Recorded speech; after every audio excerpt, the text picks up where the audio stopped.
I have a cousin, Kat, who got married to Henry early this year. We weren't close as kids, she was pretty spoiled and would always brag about how much designer stuff she has.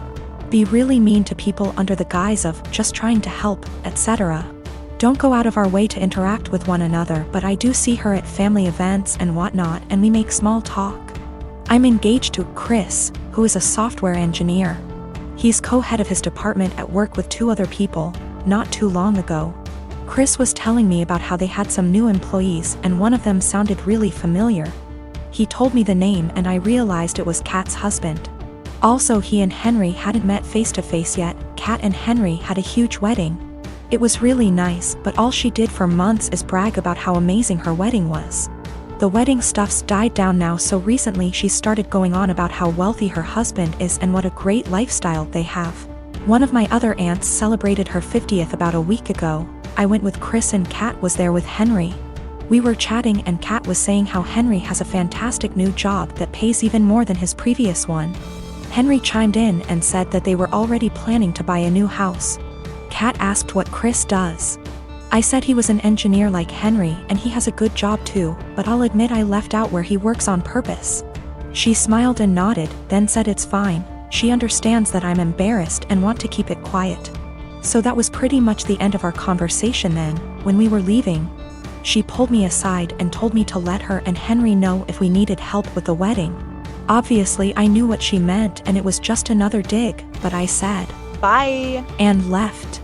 Literally 2 days later, I get a DM from Kat and she's furious, well, as much as one can be through text.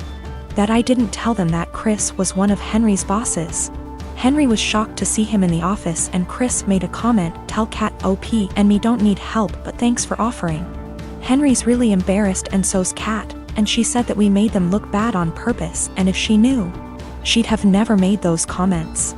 It was my duty to tell her and Henry. Chris and I had a really good laugh over this, but she sent a text out to the family group chat we have saying how she was blindsided by me. A few others said that what we did was petty and wrong. I am a 33 years old female, and I found out that my ex-husband 37 male was cheating on me when I was 7 months pregnant with our son. I got a divorce and we share custody of our 3-year-old son. My ex-husband's girlfriend tried to get involved in my parenting several times. She even commented on my son's name implying that we should agree on a name we all want, not just what I wanted, and tried to dictate what he should and shouldn't have. As a result, she started throwing stuff of his that I paid for myself. Honestly, it's frustrating because I'm barely getting by with the money I have and cannot afford to buy replacement for all the stuff she throws put, but my ex-husband says it's her house and she gets to decide what can and can't enter. I made a crochet blanket for my son with his name on it. This blanket is special to me, and the tools I used to be able to make it cost me money. Not to mention the time and effort it took to get it down. I sent my son to stay with his dad days ago, and he wanted to take the blanket with him to sleep with it. I don't know exactly what happened, but when I came to pick him up he told me his dad's girlfriend took it away from him and threw it out, leaving him with no blanket to sleep with at night as punishment for him for not accepting the one she offered. I was furious. I called his dad but he hung up on me. I sent him a text explaining the situation, but he texted back telling me that I should stop the drama and go look for a job if I have so much free time on my hand, instead of picking on his girlfriend. I felt frustrated. I visited his family who are good to me and told them about what their son's girlfriend did. Now it's worth mentioning that she's been working hard for their approval and to get on their good side.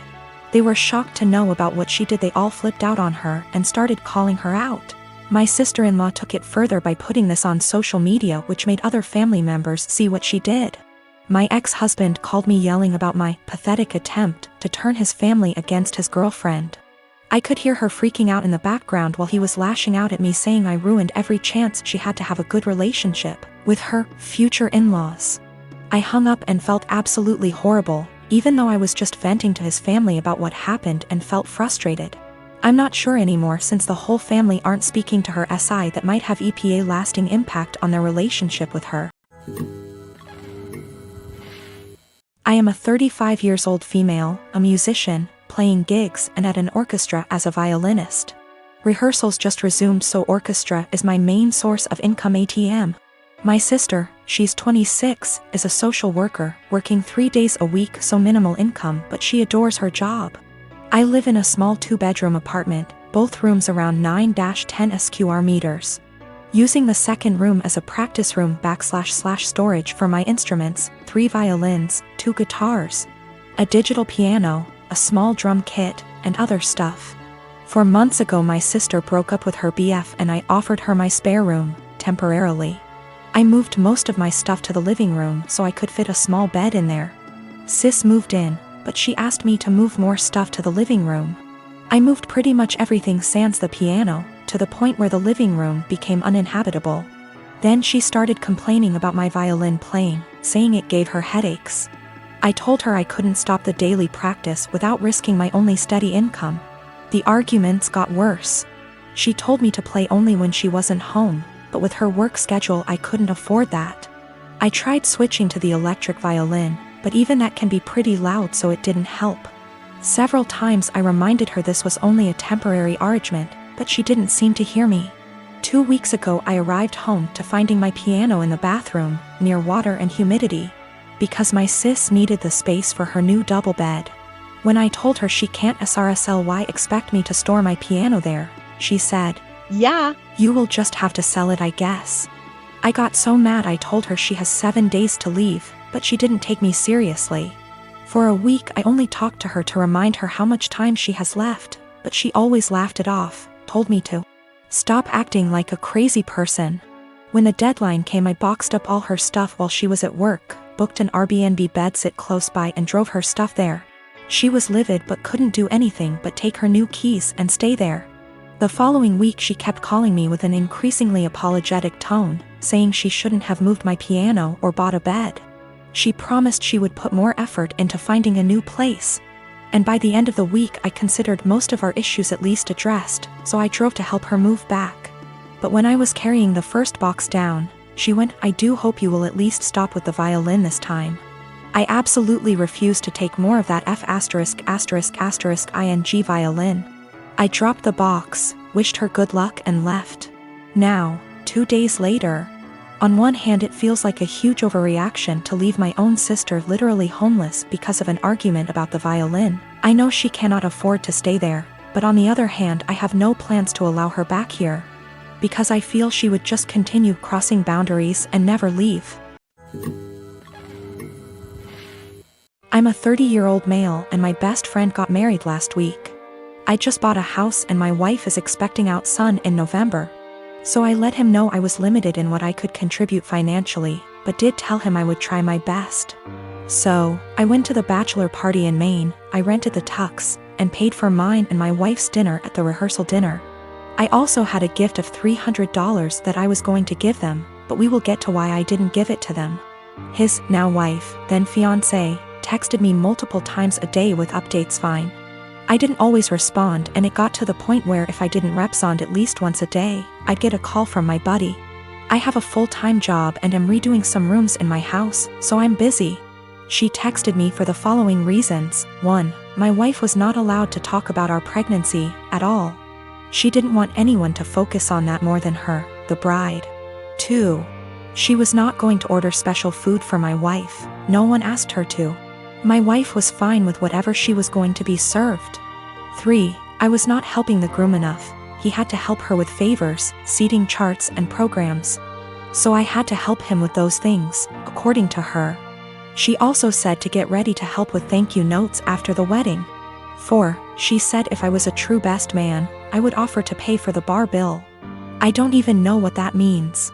5. She had to read to approve my speech before the rehearsal dinner and wanted to be included as much as my buddy. She told me to make up things if I had to. I was also not allowed to include anyone but the two of them and no inside jokes or stories about my buddy that didn't include her. 6. Her last text said to tell my wife to keep it together and not make a pregnancy scene during the wedding. Also, she wanted her to choose a dress that downplayed her pregnancy as much as possible. I was just so aggravated.